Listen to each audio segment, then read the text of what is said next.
descent of the uterus or genital prolapse.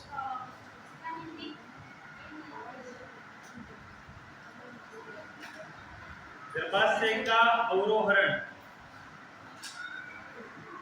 गर्भाशय का या जेनिटल ऑर्गन का प्रोलॉप्स को हिंदी में कहते हैं अवरोहरण।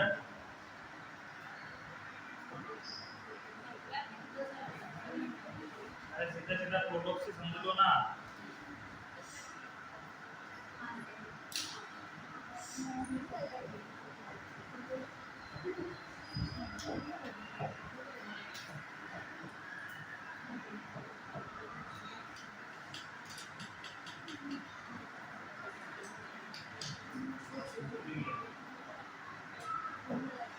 अवरोहरण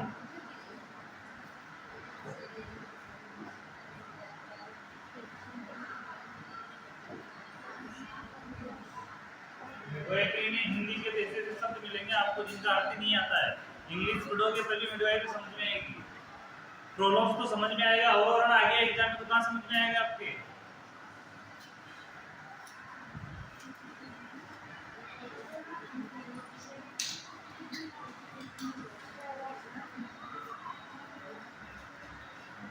अब अपन ने अभी तक प्रोलॉप्स पहले भी पढ़ा हुआ है। उस प्रोलॉप्स कौन सा प्रोलॉप्स पढ़ा है? अम्बिलिकल प्रोलॉप्स। उसके अंदर क्या होता है? अम्बिलिकल कॉर्ड बच्चे से भी पहले क्या आ जाती है? बाहर आ जाती है, यानी कि वेजाइना की तरफ आ जाती है। ठीक है, उस कंडीशन को क्या बोलेंगे? अम्बिलिकल प्रोलॉप्स। अब इसके अंदर क्या हो रहा है प्रोलॉप्स से? इसके अंदर यह हो रहा है कि लिगामेंट क्या हो गए? ढीले हो गए। क्या हो गए? लिगामेंट ढीले हो गए। और लिगामेंट के ढीले होने की वजह से कैविटी का भार है, किसका भार है? कैविटी का भार, जो किसके ऊपर आ गया? पूरा सर्विक्स के ऊपर आ गया, यानी कि उसका झुकाव, पूरा कैविटी का झुकाव किसके ऊपर आ गया है? सर्विक्स के ऊपर, वेजाइना के ऊपर आ गया है। कौन सी कंडीशन हो गई है?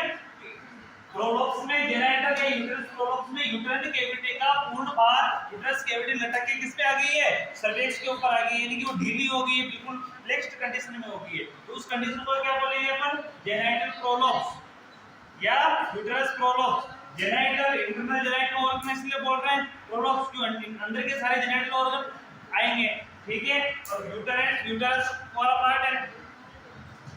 हेडिंग लगाने की डेफिनेशन,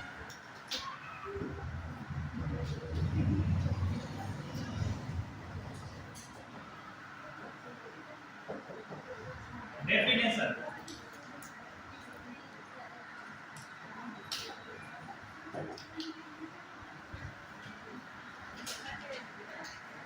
डेफिनेशन के अंदर लिखना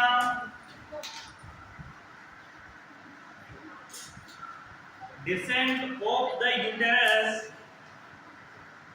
descent of the uterus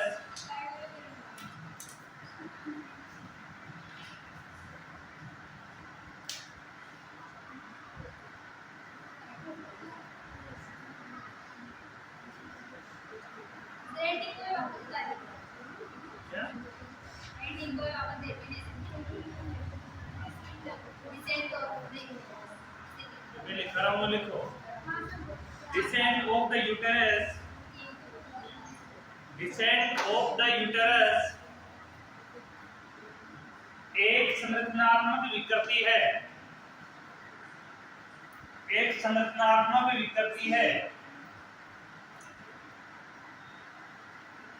descent of the uterus एक संरचनात्मक विकृति है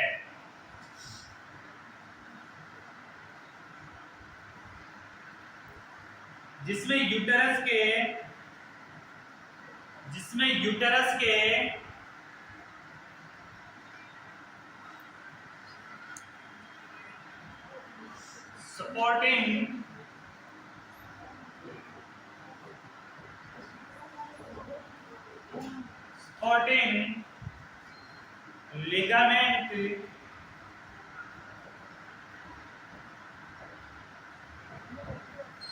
सपोर्टिंग लिगामेंट की वीकनेस के कारण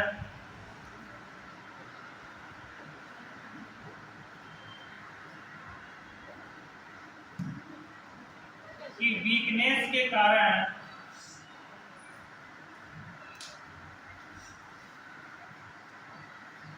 नीचे की ओर खिसक जाता है।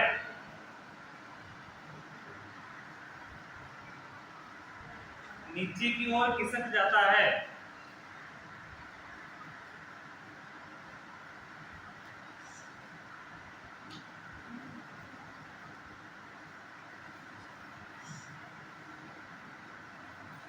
यूट्रस को बाहर निकालने के लिए कौन सी सर्जरी की जाती है? ट्रेक्टोमी।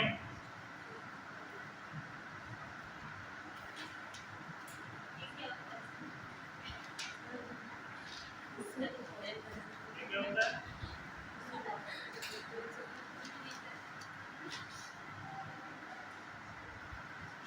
ये जेनाइटल प्रोलोप्सी कहलाता है। यह जेनाइटल प्रोलोप्सी कहलाता है। यह जेनाइटल प्रोलोप्सी कहलाता है।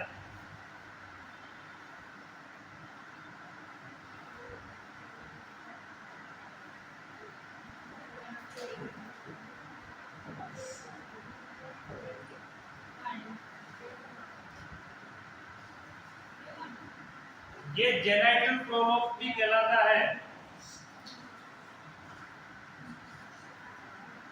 क्या कहलाएगा जेनाइटल प्रोलोप्सी?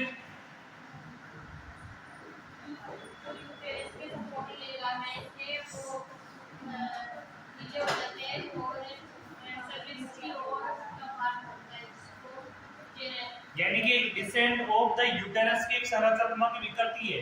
क्या है? संरचनात्मक विकृति। उनकी संरचना में एक विकृति आई है, स्ट्रक्चर में क्या है? उसके विकृति है। तो स्ट्रक्चर में विकृति क्यों आई है? उसका रीजन क्या है कि यूटेरस के सपोर्टिंग लिगामेंट है, यूटेरस को सपोर्ट करने वाले जो लिगामेंट है उनमें क्या जाती है? वीकनेस। और वीकनेस होने की वजह से यूटेरस कैविटी किसकी ओर झुक जाती है? सर्विक्स की ओर। यानी उसका भार पूरा वेजाइना की तरफ झुक जाता है। उसी कंडीशन को क्या बोलते हैं? जेनाइटल प्रोलोप्स कहते हैं। क्या कहते हैं? जेनाइटल प्रोलोप्स कहते हैं। यहाँ तक क्लियर है? आगे हेडिंग लगाओ कारण।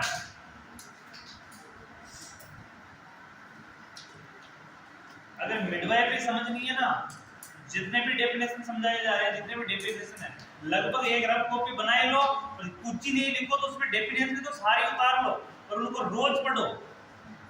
अगर किसी भी चीज की डेफिनेशन याद हो गई आपको तो डेफिनेशन के बाद उसके कारण, उसके डायग्नोसिस और उसका मैनेजमेंट आप आसानी से कर सकते हो, क्योंकि मैनेजमेंट भी कठिन नहीं है, उसके कारण भी कठिन नहीं है, तो उसका डायग्नोसिस भी कठिन नहीं है, ना उसका ट्रीटमेंट कठिन है।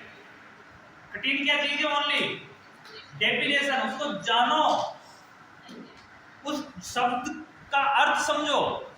जो शब्द आपके सामने है उस शब्द का अर्थ समझो। अगर उस शब्द समझ में आ गया, उसका अर्थ समझ में आ गया, उसका काम समझ में आ गया, आपको उसकी डेफिनेशन आपको समझ में आ गई, तो और चीजें को समझने की जरूरत नहीं है, ऑटोमेटिक समझ में आएगी आपको।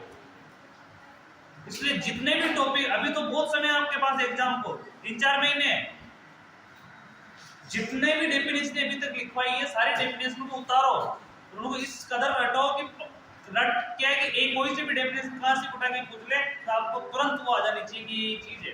अब वो पता चल गया आपको, उसके एब्नॉर्मलिटी के बारे में डेफिनेशन का पता चल गया, तो उसको पीछे का सॉल्व करने में आपको दिक्कत नहीं आएगी।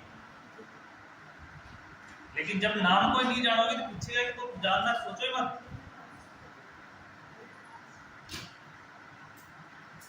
किसी को एड्रेस देते हैं तो सबसे पहले क्या देते हैं?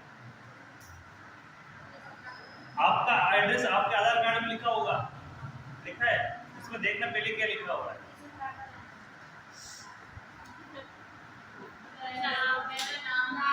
पहले किसका नाम आएगा? आपके हस्बैंड का या आपके फादर का? जिसके एड्रेस पे आप रहते हो, फादर के एड्रेस पे रहते हो तो उनका नाम आएगा, और हस्बैंड के एड्रेस पे रहते हो तो सबसे पहले किसका नाम आएगा? हस्बैंड का नाम आएगा, और उसके नाम के बाद उसका एड्रेस पता चलेगा। तो मुखिया कौन है? जो उसमें एड्रेस में नाम जुड़ा हुआ है, उसके एड्रेस पे आपको पहुंचना है। तो इसके स्टडी के एड्रेस को जानने के लिए सबसे पहले खुद को तो जानो। खुद को जानना है तो डेफिनेशन तो याद होना बहुत कंपल्सरी है। आगे इसमें कारण इटियोलॉजी, आगे हेडिंग लगाना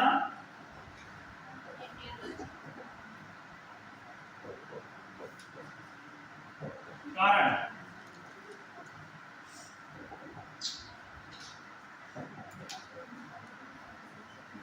पहले में देखना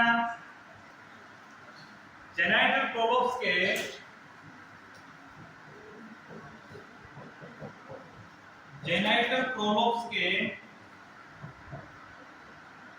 निम्न कारण हो सकते हैं। जेनाइटल प्रोलोप्स के निम्न कारण हो सकते हैं।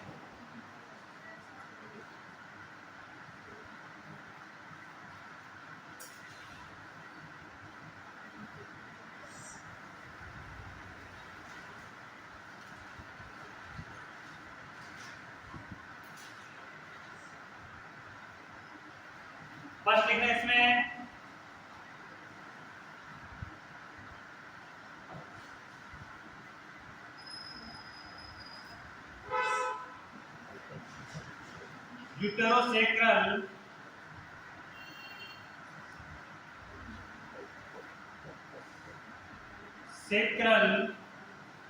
यूटेरोसेक्रल लिगामेंट में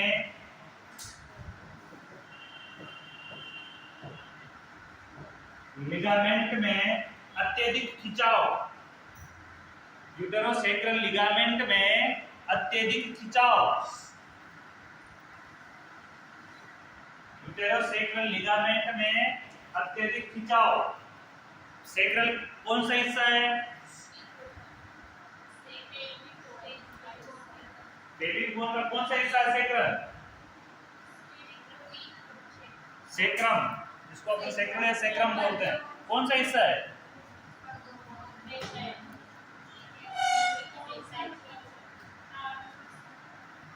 सेक्रम कौन सा सेक्रम? दोनों इलियक बोन है उसके बीच का क्या है? जॉइंट है, उसको क्या बोलेंगे? सेक्रम। नहीं आ रहा समझ में? दिमाग में नहीं है अभी तक सेक्रम? किस चीज के लिए है?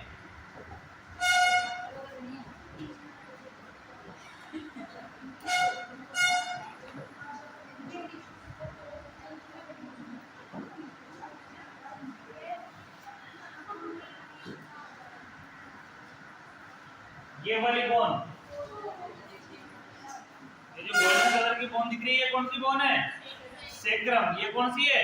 सेक्रम में दोनों तरफ की कौन सी है? कौन सी बोन है ये? इलियक। इलियक बोन कहाँ पाई जाती है? बटक्स वाली। कौन सी बोन? बटक्स वाली बोन।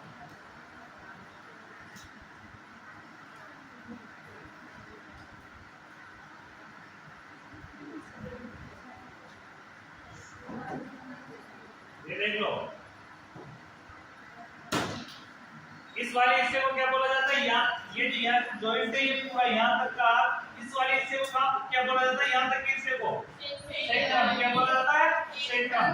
तो यहाँ से ये वाला हिस्सा, यहाँ से छोटा वाला हिस्सा, नीचे वाला इसको क्या बोला जाता है? क्या बोला जाता है? ये दोनों जो बोन है इसको क्या बोला जाता है? यहाँ तक के इलियक बोन। इन दोनों के जॉइंट को, यहाँ से यहाँ तक के जॉइंट को क्या नाम दिया जाता है? सेक्रोइक जॉइंट। तो इसके बीच में ये जॉइंट, इसको क्या नाम है? संबाइसस प्यूबिस। क्या बोलते हैं इसको? संबाइसस प्यूबिस। क्लियर है यहाँ तक? तो सेक्रम क्या है ये भी समझ में आ गया। यानी अपने स्पाइनल कॉर्ड का सबसे नीचे वाला हिस्सा, आधा हिस्सा क्या कहलाता है? सेक्रम। क्या है? सेक्रम। स्पाइनल कॉर्ड का सबसे ऊपर वाला हिस्सा क्या है?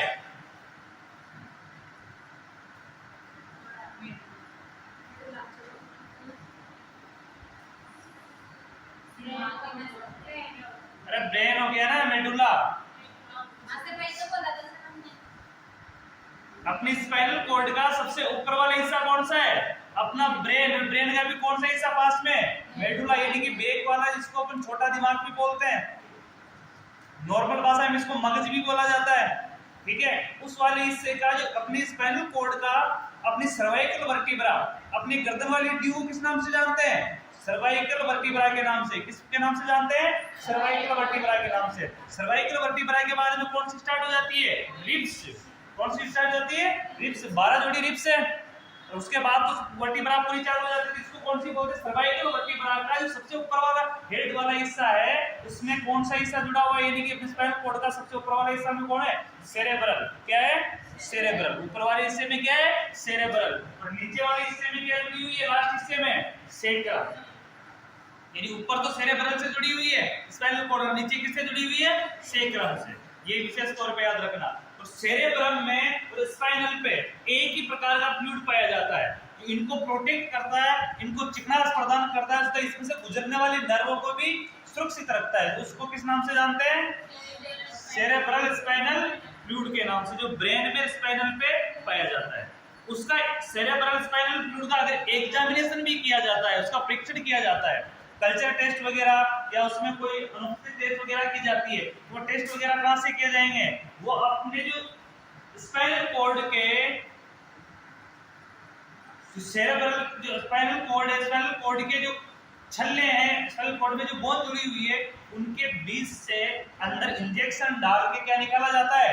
फ्लूइड का स्पेसिमेन निकाला जाता है। क्या निकाला जाता है? फ्लूइड का स्पेसिमेन निकाला जाता है। विशेष तौर पे याद रखना, जो अपनी पेल्विक कैविटी के कौन सी कैविटी? पेल्विक कैविटी का बीच वाला, दोनों इलियक बोन के बीच वाला पार्ट, इसको किस नाम से जानेंगे? सेक्रम के। अब एक विशेष तौर पे जाना, इस सेक्रम के ऊपर क्या स्थित है? Uterine cavity. ये तो बोन है, और बोन के ऊपर ये मस्कुलर सिस्टम है। तो इस बीच वाले गैप में वेजाइना रेक्टम स्थित है। बीच वाले गैप में क्या स्थित है? वेजाइना और रेक्टम।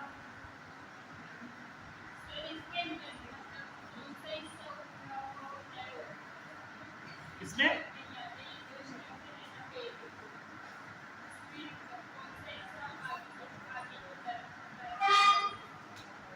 ये वाला हिस्सा आगे की तरफ होता है, ये एंटीरियर है, ये पीछे वाला पोस्टीरियर है। यानी कि ये जो गैप है, ये बीच में ऐसे ये इस प्रकार से होती है। ये मतलब इसका डायग्राम दिखाओ, जो मतलब पूरा है, वो 3D में दिखाओ, उसके अंदर आ जाएगा। 3D में तो आ जाएगा, लेकिन मैं बता रहा हूँ ना आपको कि इस प्रकार से स्ट्रक्चर होती है, इस प्रकार से स्ट्रक्चर होती है। ये आगे वाला जॉइंट है, ये तो सिम्फाइसिस प्यूबिस है, तो जॉइंट आगे की तरफ होता है इस प्रकार से, जो पीछे की तरफ है, पीछे की तरफ सेक्रल बोन है। दो ही तो चीजें हैं। सेक्रल बोन से क्या जुड़ा हुआ है? Spinal cord. अब जो आगे की तरफ आ रखा है, आगे वाला जॉइंट है, ये सिम्फाइसिस प्यूबिस वाला जॉइंट है। इसके बीच वाला गैप है, इसमें अपने जेनिटल ऑर्गन फिट है। बीच वाले गैप में जेनिटल ऑर्गन फिट है। तो जो अपन जो पढ़ रहे थे, अब देखना, अपन जो पढ़ रहे थे लिगामेंट, वो कौन से पढ़ रहे हैं वो समझना एक बार। सेक्रल लिगामेंट कौन से पढ़ रहे हैं? Sacral ligament. कौन से? यूटेरोसेक्रल लिगामेंट। वो लिगामेंट जो यूटेरल कैविटी को बांध के रखते हैं, किससे? सेक्रल से। किससे बांध के रखते हैं? सेक्रल से। यानी कि हड्डी से बांध के रखें, वो अधिक खिंचाव होना, अगर उनमें अधिक खिंचाव होगा, जो लिगामेंट है जो एक यूटेरल कैविटी को बांध के रखते हैं, किससे?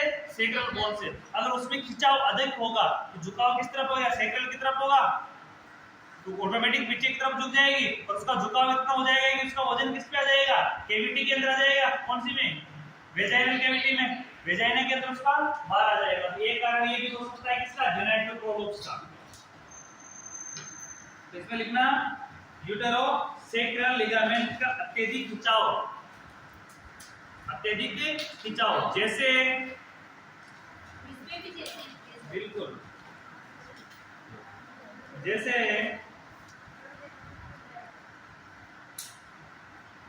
सर्विक्स के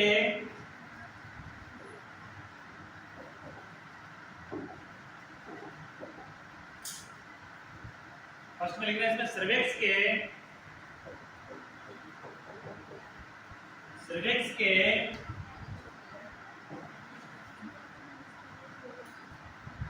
फुल डायलेशन, सर्विक्स के full dilation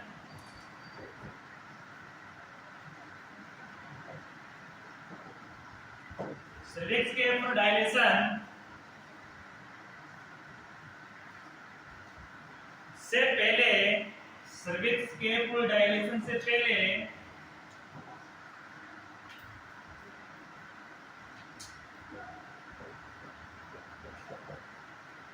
bearing down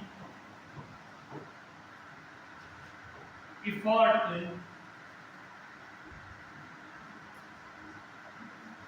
bearing down effort लगना।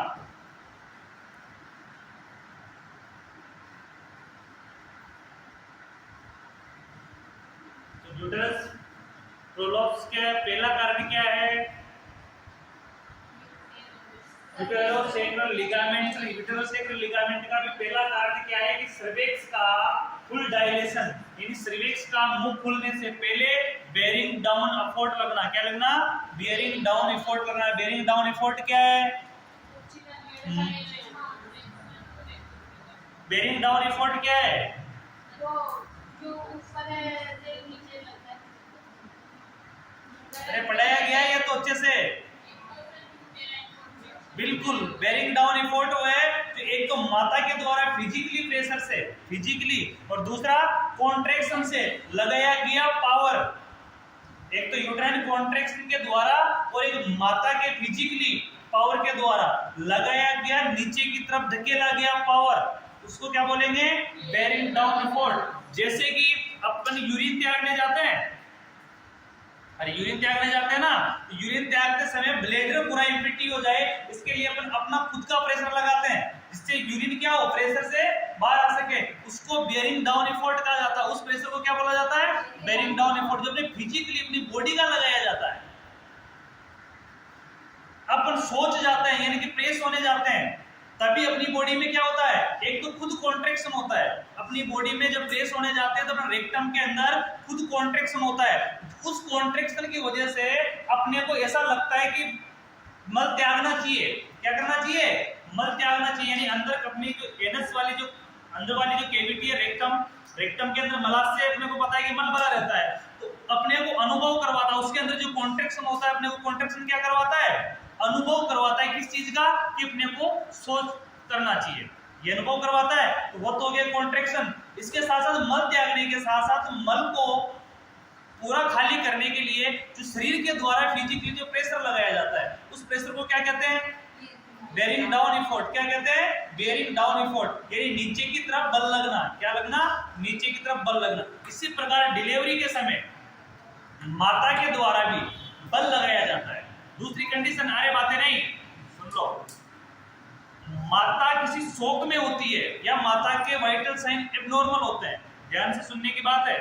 अगर माता की शोक की कंडीशन है या माता किसी वाइटल साइन एबनॉर्मल है, माता किसी भी प्रकार से अपने प्रेशर नहीं लगा पा रही है। क्या नहीं लगा पा रही है? प्रेशर नहीं लगा, यानी बेरिंग डाउन एफोर्ट नहीं कर पा रही है। तो कॉन्ट्रैक्शन तो हो रहा है, लेकिन क्या नहीं हो रहा है? बेरिंग डाउन एफोर्ट नहीं हो रहा है, जिसकी वजह से एंगेजमेंट होने के बाद बच्चा नीचे आना बंद हो जाता है। क्या हो जाता है? इंगेजमेंट होने के बाद, यानी बच्चे का सिर आने के बाद बच्चा का नीचे आना बंद हो जाता है, क्योंकि माता वीकनेस में चली जाती है और माता का फिजिकल प्रेशर नहीं लग पाता है, माता कुछ पावर नहीं लगा पाती। किसकी वजह से? या तो उसकी बीपी लो हो जाती है, यानी प्रीक्लेम्सिया काम कर जाता है उस समय में, या कोई अन्य कारण हो सकता है, और या किसी शॉक में जा सकती है। तो उस कंडीशन में या तो फोर्सेप्स से या एक वैक्यूम क्लीनर वाला मशीन बताया था मैंने, उसकी सहायता से बच्चे को क्या किया जाता है? बाहर खींचा जाता है। उस कंडीशन में बच्चे को बाहर खींचा जाता है। तो जो माता के द्वारा कॉन्ट्रैक्शन से लगाया गया प्रेशर क्या कहलाता है? Bearing down effort. क्या कहलाता है? Bearing down effort. तो इसमें यूटेरोसेक्रल लिगामेंट में पहला कारण क्या है? कि सर्विक्स का डायलेशन, यानी सर्विक्स नहीं खुलने से पहले, सर्विक्स का मुंह ओपन नहीं होने से पहले क्या लग जाता है? बेरिंग डाउन एफोर्ट लग जाता है। तो सर्विक्स नहीं खुला तो बच्चा तो बाहर आने से रहा, तो उस कंडीशन में क्या होगा? यदि सेक्रल के लिगामेंट क्या करेंगे? कैविटी को अपनी ओर खींच लेते हैं, जिससे कैविटी का झुकाव किस तरफ हो जाता है? नीचे की तरफ हो जाता है। उस कंडीशन को क्या बोलेंगे? जेनाइटल प्रोलोप्स। क्या बोलेंगे उसको? जेनाइटल प्रोलोप्स। सेकंड और देखना,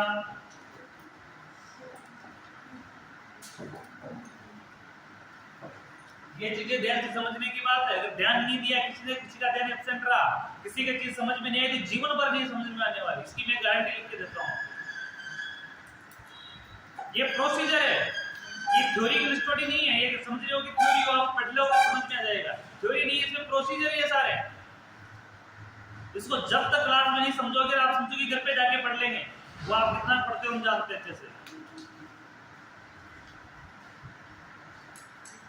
इसलिए ध्यान से पढ़ लो, समझ में नहीं आता तो पूछ लो। आगे देखना सेकेंड, सर्विक्स के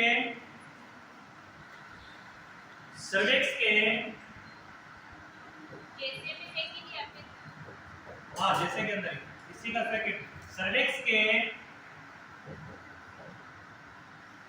फुल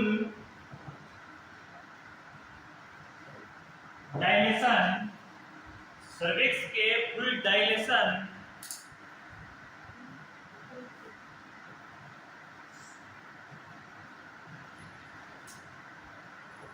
सर्विक्स के फुल डायलेशन से पहले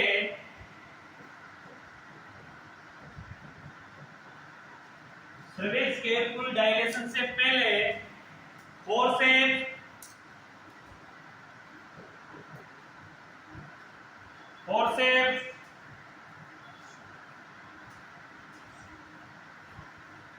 या वेंटोज डिलीवरी करवाना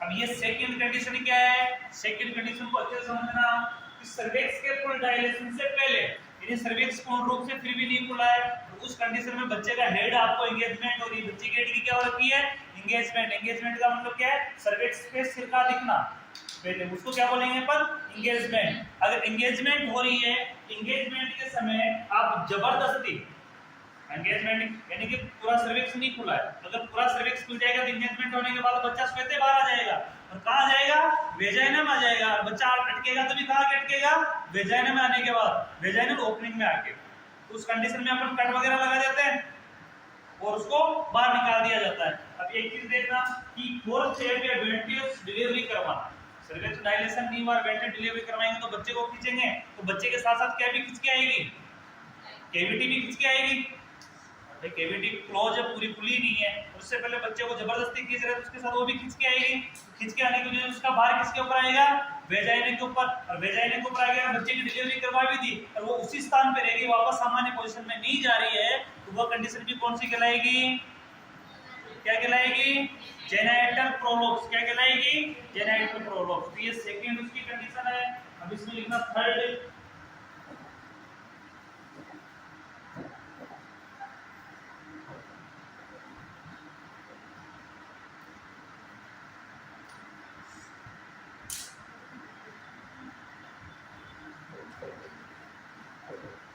यूटेराइन हैंडल पर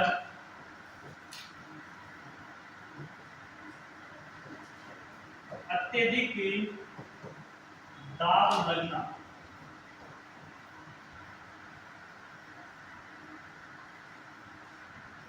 यूटेराइन हैंडल पर अत्यधिक दाब लगना।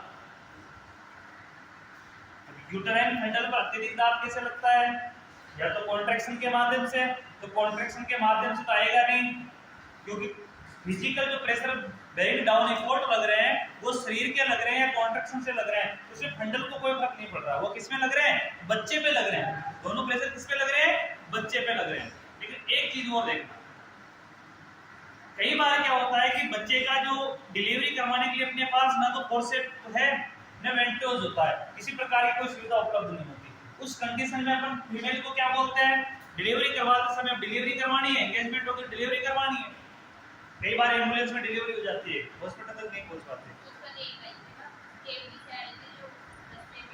हाँ दस्ते में एम्बुलेंस में डिलीवरी हो जाती है, कई बार हो जाती है यानी कि हॉस्पिटल तक नहीं पहुंचते। अगर उस कंडीशन में ऐसी स्थिति आ जाती है, ध्यान से सुनना, उस कंडीशन में ऐसी स्थिति आ जाती है और उस स्थिति में कॉन्ट्रैक्शन कम हो रहा है, माता वीकनेस में जा रही है, किस में जा रही है वीकनेस में, अपने पास माता को वापस पुनः सही पोजीशन में लाने के लिए अपने पास कोई उपकरण इस समय उपलब्ध नहीं है, अपने पास डिलीवरी के जैसे कोई रेस्क्यू सिस्टम करने जाए अपने एम्बुलेंस में कोई उपस्थित नहीं है, उस समय अपने को क्या करवाना पड़ेगा, उस समय अपने एक ही विचार आता है कि माता का कॉन्ट्रैक्शन हो रहा है, इंटरनल कॉन्ट्रैक्शन स्टार्ट हो गया है, माता एंगेजमेंट हो गया है, बच्चे का सिर दिखने लग गया है, उसके साथ साथ अपन किसको बोलेंगे माता को एक ही चीज बोलेगी कि फिजिकल प्रेशर लगाओ, क्या वो लगाओ बेरिंग डाउन एफर्ट लगाओ, यानी माता खुद का प्रेशर लगाएगी, और माता अगर खुद का प्रेशर लगाने में क्या है, सक्षम नहीं है, पूर्ण रूप से लगा तो रही है लेकिन पूर्ण रूप से नहीं लगा रही, तो उस कंडीशन में क्या करता है, वहां का जो जज, कोई भी फीमेल है जो उसकी जजगी करवा रही है, उसकी डिलीवरी करवा रही है, वो उसके फंडल वाले एरिया पे क्या करती है, अपने दोनों हाथों से प्रेशर लगाती है, अपने दोनों हाथों से क्या लगाती है, प्रेशर लगाती है। प्रेशर लगाने की वजह से कुछ पावर तो कौन करे, कॉन्ट्रैक्शन करे, कुछ माता लगाए और कुछ अपन कृत्रिम रूप से बाहर से लगाए, जिससे क्या हो, बच्चा आसानी से बाहर आ सके। तो वो अपन ऊपर की साइड यानी चेस्ट वाले एरिया से, फंडल वाले एरिया में दोनों तरफ से, दोनों हाथों से साइड को कवर करते हैं, गुद्दे लगाकर बच्चे को हल्का सा पुश किया जाता है।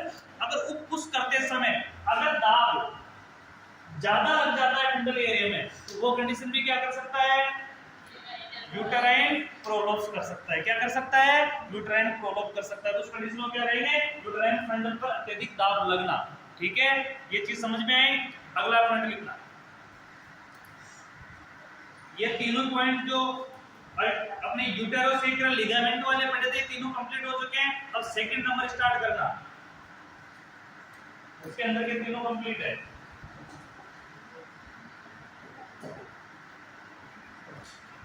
सेकंड नंबर का प्रेसिपिटेटेड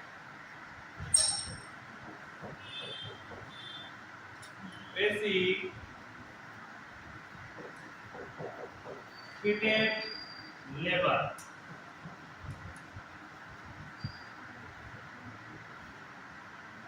इसका सीधी सीधे हिंदी होता है शीघ्र प्रसव। शीघ्र प्रसव, अगर अपन प्रसव करवाने में किसी प्रकार की जल्दीबाजी करते हैं, डिलीवरी करवाने में किसी प्रकार की जल्दीबाजी करते हैं, फोर्सेप वगैरह का उपयोग करते हैं, तो उस कंडीशन में भी क्या हो सकता है,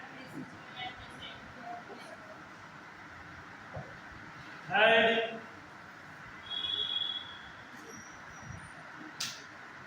वेटलेंस,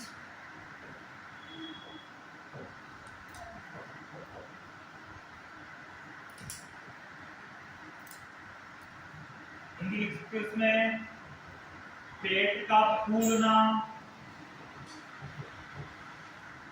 यानी पेट में किसी प्रकार की गैस्ट्रिक प्रॉब्लम की वजह से किसी प्रकार से पेट में आफरा आ जाता है। फूलने का मतलब क्या है, आफरा आ जाता है, जिससे किसमें पावर पड़ेगा, कैविटी के अंदर, और कैविटी के अंदर प्रेशर पड़ेगा। जैसे कई बार देखते हैं कि अपन ने एक ही चीज पढ़ा है कि प्रेगनेंसी के लास्ट टाइम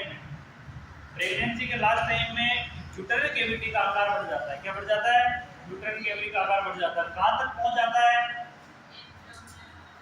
कहां तक पहुंच जाता है, अपनी जो बीच वाली बॉल को किस नाम से जानते हैं, क्या वो किस नाम से जानते हैं, स्टर्नम बोन। कौन सी, ये सामने वाली बोन कौन सी है, स्टर्नम बोन। कौन सी बोन है, स्टर्नम। स्टर्नम बोन के जो नीचे वाला हिस्सा है, नुकीला हिस्सा, नीचे वाला हिस्सा है, उस हिस्से तक पहुंच जाती है। क्या पहुंच जाती है, अपनी यूटेरल कैविटी का आकार कहां तक पहुंच जाता है, इस बोन तक पहुंच जाता है, स्टर्नम बोन तक पहुंच जाता है। स्टर्नम बोन का ये हिस्सा होता है यहां तक, यहाँ पे देखना, ये छोटी बोन सबसे नीचे वाली है, तो यहाँ तक पहुंच जाता है। यहाँ तक पहुंचते पहुंचते जो पेट का झुकाव वो आगे की तरफ हो जाता है। किस तरफ हो जाता है, आगे की तरफ। और जब अपनी आते हैं, अपनी एब्डोमिनल कैविटी, यूटेरल कैविटी बढ़ गई है, तो किसमें स्पेस कम हो गया है, एब्डोमिनल कैविटी का स्पेस कम हो गया है। जब एब्डोमिनल कैविटी का स्पेस कम हो जाता है, तो इस कंडीशन में क्या होता है, कुछ आंतें पीछे की तरफ चली जाती है, कुछ आंतें किसकी तरफ चला जाती है, पीछे की तरफ, और कुछ आंतें ऊपर की तरफ आ जाती है। अब कैविटी बढ़ गई है, यूटेरल कैविटी लगभग 1 किलो के आसपास का भार हो गया है, बच्चा है, फ्लूइड है, उसमें आते, इसी कारण से उस समय पाचन क्रिया डिफेक्ट हो जाती है। क्या हो जाती है, पाचन क्रिया डिफेक्ट हो जाती है, यानी खाना अच्छे से पच नहीं पाता है। इसलिए बोलते हैं, उस कंडीशन के डॉक्टर का सजेशन यही होता है कि खाना कम खाओ और बार बार खाओ। क्या बोलते हैं उस समय सजेशन, डॉक्टर क्या करते हैं कि खाना कम खाओ और बार बार खाओ, पानी कम पियो लेकिन बार बार पियो। यानी खाना अपने को, जैसे 2 रोटी से पेट भरता है, तो अपने को क्या खाना है, 1 ही रोटी खानी है, फिर 2 घंटे बाद फिर 1 रोटी खा लो, आधी रोटी खा लो। जैसे भूख लगती है वैसे वैसे आप 2-3 घंटे में खाते रहो। उससे क्या होगा, आपके पेट में डाइजेस्ट होने में कोई प्रॉब्लम नहीं आएगी। नहीं एक साथ खाओगे तो उससे क्या होगा, आपके जो खिंचाव ज्यादा होगा पेट के अंदर, जिससे बच्चे को दिक्कत रहेगी। तो डॉक्टर का सजेशन होता है कि कम खाओ, लेकिन कैसे खाओ, बार बार खाओ। दूसरे कि एक्स्ट्रा फूड कम लो, न्यूट्रिशनल डाइट ज्यादा लो। जैसे कई बार जंक फूड एक्स्ट्रा चीजें खा लेते जो कुछ ही काम की नहीं होती पेट में, कोई काम नहीं करते, उन्हें पेट भरने का काम करते। तो डॉक्टर ये बोलता है कि वो चीजें कम खाओ, कौन सी ज्यादा खाओ, न्यूट्रिशनल फूड ज्यादा खाओ। न्यूट्रिशनल फूड खाने के लिए इसीलिए उस समय कहा जाता है कि ड्राई फूड ज्यादा यूज करो। क्या यूज में करो? ड्राई फूड वगैरह, जैसे बादाम हो गए, काजू हो गए, जो भी चीजें वो फ्रूट जूस हो गया, ये चीजें ज्यादा यूज करो। जिससे क्या है, आपके न्यूट्रिशन की पूर्ति भी रहेगी और साथ के साथ आपका पेट में किसी बच्चे संबंधी कोई प्रॉब्लम भी नहीं आएगी। ये डॉक्टर उस समय सजेस्ट करता है। तो उसकी वजह से डॉक्टर को एक ही चीज का पता है कि पेट ना फूले, गैस्ट्रिक प्रॉब्लम नहीं हो। ठीक है, अगर गैस्ट्रिक प्रॉब्लम होती है, गैस क्या ज्यादा बढ़ जाता है, कैविटी में फर्क पड़ेगा। कैविटी की उसी कंडीशन को क्या हो सकती है, वही जेनेटल प्रॉब्लम हो सकता है। चौथा देखना अगला, prolonged head on the puparium,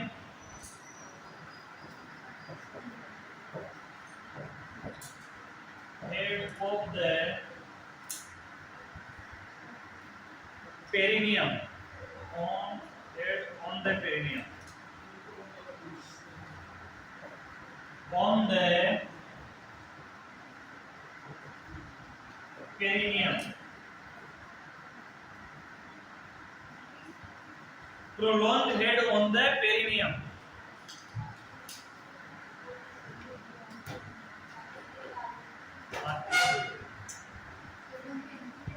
इसमें लिखना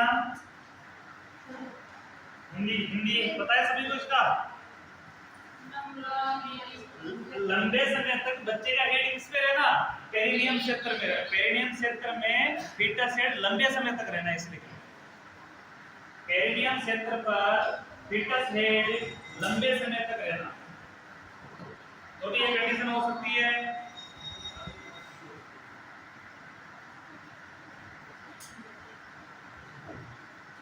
delay in episiotomy, delay in episiotomy, देरी से एपिसियोटोमी करना। डिले का मतलब क्या होता है, देरी। एपिसियोटोमी यानी कट लगाना। कौन से एरिया में, एनस और वेजाइना के बीच का जो स्पेस है उस पे कट लगाना। कट कैसा लगाना, तिरछा। 6 नंबर, इन्फेक्शन,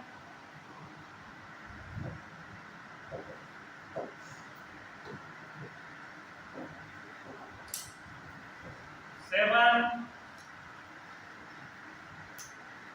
malnutrition,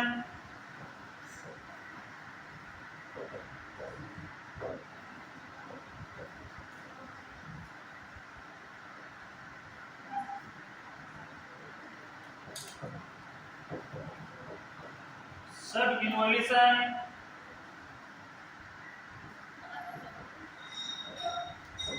subinvolution,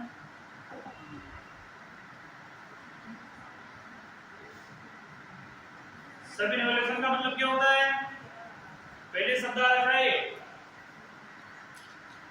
सबइन्वोल्यूशन का जो शब्द पहले आ रखा है, यूटेरस का सामान्य आकार में नहीं आना।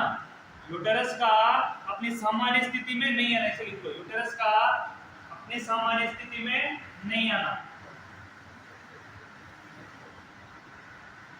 यूटेरस का सामान्य पोजीशन में नहीं आना। अरे बच्चे की डिलीवरी के बाद यूट्राइन कैविटी क्या हो जाती है, खाली हो जाती है, तो उसको सिमटना चाहिए। बच्चे के साथ साथ उसको कम होना चाहिए, लेकिन वो कम नहीं होती। वैसे जैसे वेजाइना, बच्चे की डिलीवरी के बाद सर्विक्स खुला, अब जितना बच्चा बड़ा है उतना सर्विक्स भी खुलेगा। अब सर्विक्स खुलने के बाद वापस वो अपनी सामान्य स्थिति में क्लोज ही नहीं हो रहा है, वो खुला ही रह जाता है, तो उस कंडीशन को क्या बोलते हैं, सबइन्वोल्यूशन कहा जाता है। तब ये हो सकता है पेन की absence, pelvic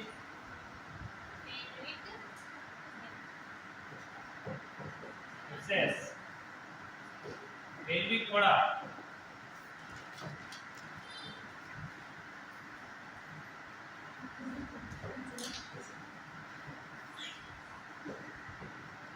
n multipera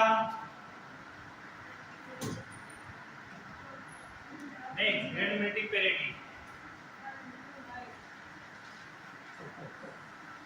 n multiparity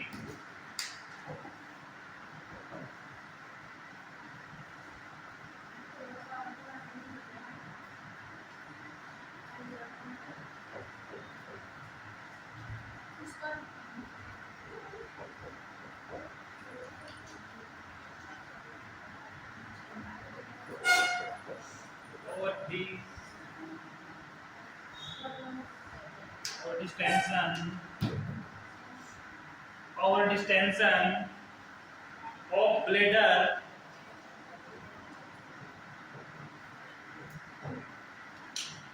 of bladder and rectum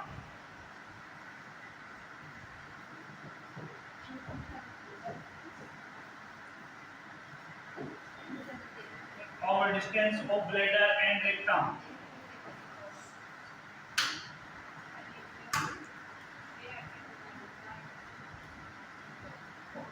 local एक दूसरे की शक्लें क्या देखते हो तो आपकी दुनिया देखेगी फिर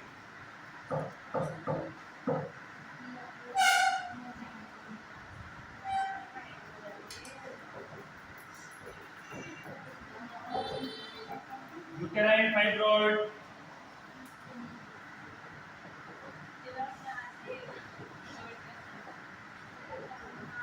13 नंबर 13 नंबर पे देखना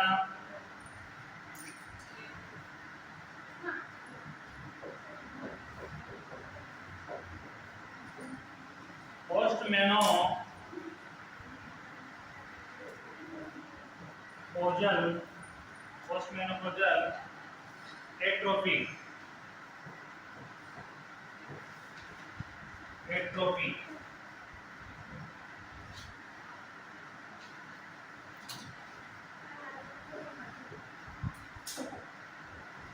और 10 नंबर पे लिखना आराम से लगाएगा धीरे धीरे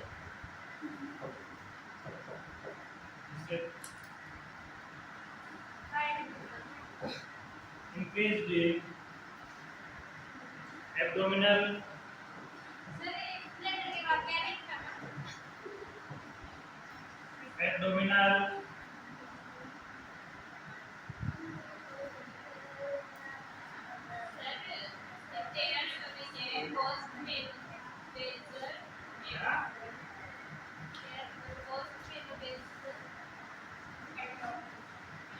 atrophy आपको तो मैं बता रहा हूँ कि एक बार लिखो तो जैसे भी हो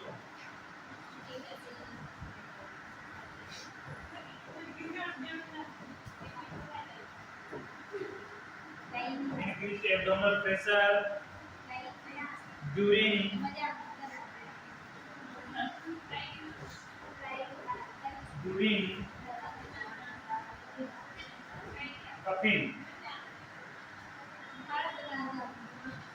cuffing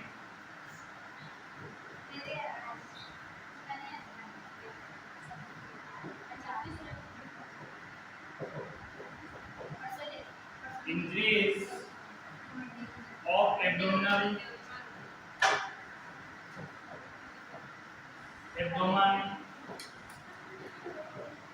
increase of abdomen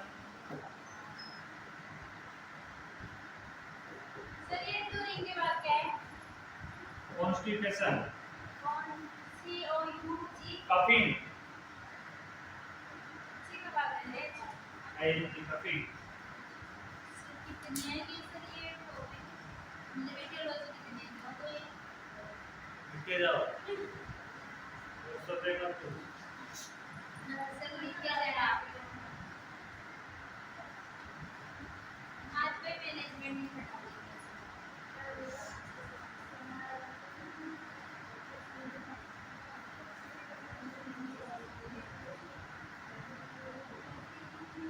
क्या पूछ रहे थे आप ये वाला फर्स्ट पेज और एक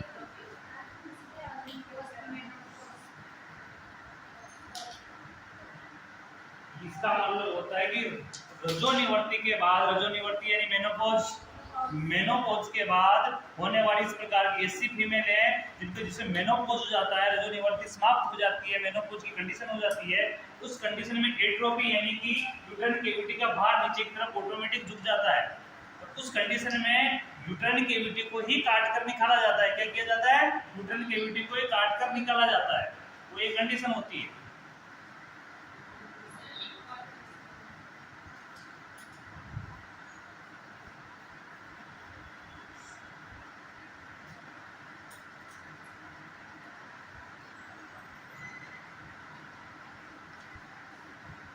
ठीक है, अभी मैं काफी है ब्रेक के बाद